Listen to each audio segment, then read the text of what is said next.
नमस्कार। आज हम इस वीडियो में इलेक्ट्रिकल की और कुछ इम्पोर्टेंट ऑब्जेक्टिव क्वेश्चन के बारे में डिटेल में डिस्कशन करेंगे।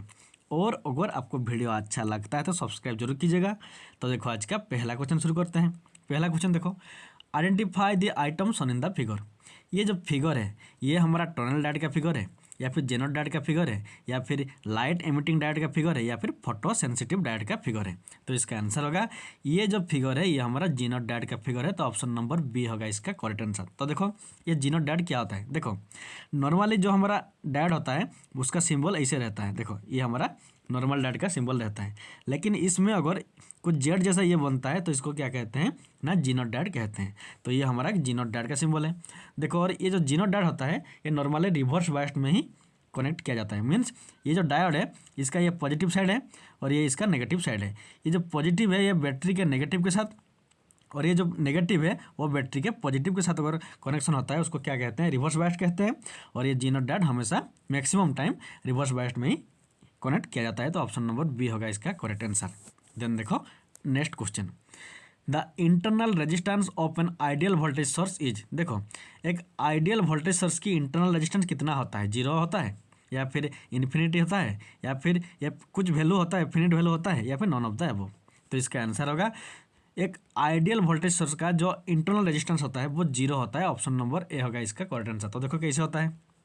देखो मान लो ये हमारा एक आइडियल वोल्टेज सोर्स है। इसमें क्या होता है, जितना वोल्टेज हम इनपुट देंगे उतना ही वोल्टेज हमें आउटपुट में मिलना चाहिए, क्योंकि जो आइडियल वर्ड होता है, आइडियल मीन्स नो लॉसेस, कुछ भी लॉस नहीं होगा। अगर हम इस जो आइडियल वोल्टेज सोर्स होता है उसमें अगर हम 5 वोल्ट इनपुट देंगे तो आउटपुट में भी हम लोग को 5 वोल्ट ही मिलना चाहिए, क्योंकि ये आइडियल है। और अगर इसमें कुछ रेजिस्टेंस रहेगा तो क्या करेगा, ये जो वोल्टेज है इसको लॉस करेगा, जिससे क्या होता है अगर हम 5 वोल्ट इनपुट देते हैं तो आउटपुट में हमें 4 वोल्ट मिल सकता है। मीन्स ये जो रेजिस्टेंस है इसमें कुछ लॉसेस हो सकता है। और अगर कुछ भी अगर रेजिस्टेंस का वैल्यू क्या होगा, ये जो आइडियल वोल्टेज सोर्स है अगर इसमें रेजिस्टेंस का वैल्यू 0 होगा तो हम अगर 5 वोल्ट इनपुट देंगे तो आउटपुट भी हमें 5 वोल्ट ही मिलेगा। इसका मतलब क्या होता है, जो आइडियल वोल्टेज सोर्स होता है उसमें इंटरनल रेजिस्टेंस 0 होना चाहिए, क्योंकि इनपुट जितना होगा आउटपुट भी उतना ही मिलता है हमको आइडियल वोल्टेज सोर्स में। तो इसलिए जो आइडियल वोल्टेज सोर्स होता है उसका इंटरनल रेजिस्टेंस कितना होता है, 0 ओम होता है। देन देखो next question, a standard conductor cable is expressed as 3/0.029, the number of standard cable is. देखो एक स्टैंडर्ड केबल है उसमें क्या है ना 3/0.29 है, उसका एक्सप्रेस किया गया है। तो इसमें कितना नंबर ऑफ स्टैंडर्ड है, 6 नंबर पर है या फिर 9 नंबर है या फिर 3 नंबर है या फिर 7 नंबर है। तो इसका आंसर होगा जो किसी भी स्टैंडर्ड कंडक्टर अगर हम उसको एक्सप्रेस करेंगे 3/029 तो इसमें क्या होता है, जो पहला वाला होता है ये वाला देखो ये उसका नंबर ऑफ स्टैंड होता है और ये 0.029 जो सेकंड वाला होता है ये उसका डायमीटर होता है। तो इसका आंसर क्या होगा 3। तो option number C 3 is the correct answer. तो देखो कैसे होता है। देखो जो हमारा कंडक्टर होता है नॉर्मली 2 टाइप का होता है, एक होता है सॉलिड कंडक्टर और दूसरा होता है स्टैंडर्ड कंडक्टर। सॉलिड में क्या होता है, देखो एक ही कोर है, देखो इसमें एक ही कोर है, लेकिन जो स्टैंडर्ड कंडक्टर है देखो उसमें एक से ज़्यादा कंडक्टर है। तो जब एक से ज़्यादा कंडक्टर होता है उसको क्या कहते हैं, स्टैंडर्ड कंडक्टर। और जब एक ही कंडक्टर रहता है उसको हम क्या कहते हैं, सॉलिड कंडक्टर कहते हैं। तो देखो ये जो हमारा स्टैंडर्ड कंडक्टर है इसको अगर हम इसमें एक्सप्रेस करेंगे 3/0.029 तो उसमें क्या होगा, ये जो 3 है ये क्या है ना, नंबर ऑफ स्टैंडर्ड, कितना स्टैंडर्ड। देखो ये जो फिगर है इसमें देखो ये जो स्टैंडर्ड कंडक्टर है उसका 1 2 3 4 5 6 7 स्टैंडर्ड है। इसको अगर लिखेंगे तो हम 7/0.029 लिख सकते हैं, क्योंकि इसमें 7 स्टैंडर्ड है, लेकिन क्वेश्चन में है 3 तो इसीलिए ऑप्शन नंबर सी होगा इसका करेक्ट आंसर। कितना स्टैंडर्ड है ना, 3 स्टैंडर्ड है। तो option number C is the correct answer. Then देखो next question, the power factor in pure resistive circuit is. एक प्योर रेजिस्टिव सर्किट का पावर फैक्टर कितना होता है, 0 होता है या फिर यूनिटी होता है या फिर लैगिंग होता है या फिर लीडिंग होता है। तो इसका आंसर होगा एक प्योर रेजिस्टिव सर्किट का जो पावर फैक्टर होता है वो ऑप्शन नंबर बी यूनिटी होता है। ऑप्शन नंबर बी होगा इसका करेक्ट आंसर। तो देखो कैसे होता है। देखो जो हमारा पावर फैक्टर होता है उसका फॉर्मूला क्या होता है, कॉस थीटा होता है, कॉस थीटा। ये थीटा क्या होता है ना, वोल्टेज और करंट। मान लो ये वोल्टेज है ये करंट है, वोल्टेज और करंट के बीच में जो एंगल बनता है उसको थीटा कहते हैं। और इसी थीटा का जो कॉस वैल्यू होता है वो होता है पावर फैक्टर।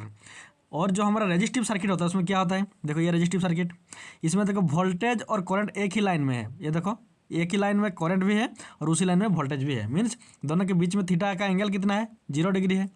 अगर प्योरली रेजिस्टिव सर्किट होगा तो उसमें वोल्टेज और करंट के बीच में जो एंगल होता है वो 0 डिग्री होगा। और ये जो थीटा है इसके बदले अगर 0 लिखेंगे, कॉस थीटा के बदले लिखेंगे कॉस 0, और कॉस 0 का वैल्यू 1 होता है, और जो 1 होता है उसको हम यूनिटी कहते हैं। तो इसीलिए जो प्योर रेजिस्टिव सर्किट होता है उसका पावर फैक्टर क्या होता है, यूनिटी। ऑप्शन नंबर बी होगा इसका करेक्ट आंसर।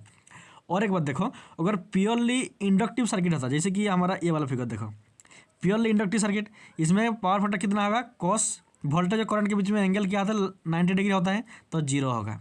और प्योर कैपेसिटर सर्किट होगा तो उसमें भी पावर फैक्टर 0 होता है, तो ये आपको याद रखना होगा। अगर प्योर रेजिस्टिव सर्किट है तो उसमें पावर फैक्टर यूनिटी है, और अगर प्योर कैपेसिटिव सर्किट है उसमें भी पावर फैक्टर 0 है, और अगर प्योर इंडक्टिव सर्किट है तो उसमें भी पावर फैक्टर 0 है। ये आपको याद रखना होगा। रेजिस्टिव में यूनिटी, बाकी इंडक्टर कैपेसिटर में 0 पावर फैक्टर होता है, तो ऑप्शन नंबर बी होगा इसका करेक्ट आंसर। देखो next question, fuse is a safety device in A circuit. देखो जब फ्यूज होता है उसको हम सर्किट में एक सेफ्टी डिवाइस एज ए हम यूज करते हैं। तो ये जो फ्यूज है ये हमें ओवरलोड से सेफ्टी प्रोवाइड करता है, या फिर ओपन सर्किट से, या फिर शॉर्ट सर्किट एंड ओवरलोड दोनों में से, या फिर क्लोज सर्किट से। तो इसका आंसर होगा जो फ्यूज होता है वो हमें शॉर्ट सर्किट और ओवरलोड दोनों में से हमें सेफ्टी प्रोवाइड करता है, तो ऑप्शन नंबर सी होगा इसका करेक्ट आंसर। ये वाला फिगर देखो, ये जो फ्यूज है इसको हम घर में यूज करते हैं। और ये क्या होता है ना, इसमें एक छोटा सा पतला सा वायर रहता है जिसको हम फ्यूज वायर भी कहते हैं। ये जब क्या होगा ना, शॉर्ट सर्किट होगा या फिर ओवरलोड होता है तो क्या होता है ना, ज़्यादा हीट प्रोड्यूस होता है। और अगर ज़्यादा हीट प्रोड्यूस होगा तो ये जो वायर होता है ये मेल्ट होता है, क्योंकि हाई टेम्परेचर से ये मेल्ट होता है, जिससे क्या होता है ना, सर्किट इसका इनकमिंग और आउटगोइंग दोनों क्या होता है, डिस्कनेक्ट होता है, जिससे हमारा सर्किट प्रोटेक्ट रहता है। तो इसीलिए जो हमारा फ्यूज होता है वो हमें शॉर्ट सर्किट और ओवरलोड दोनों से सेफ्टी प्रोवाइड करता है, तो ऑप्शन नंबर सी होगा इसका करेक्ट आंसर। तो आज के लिए इतना ही। Thanks for watching.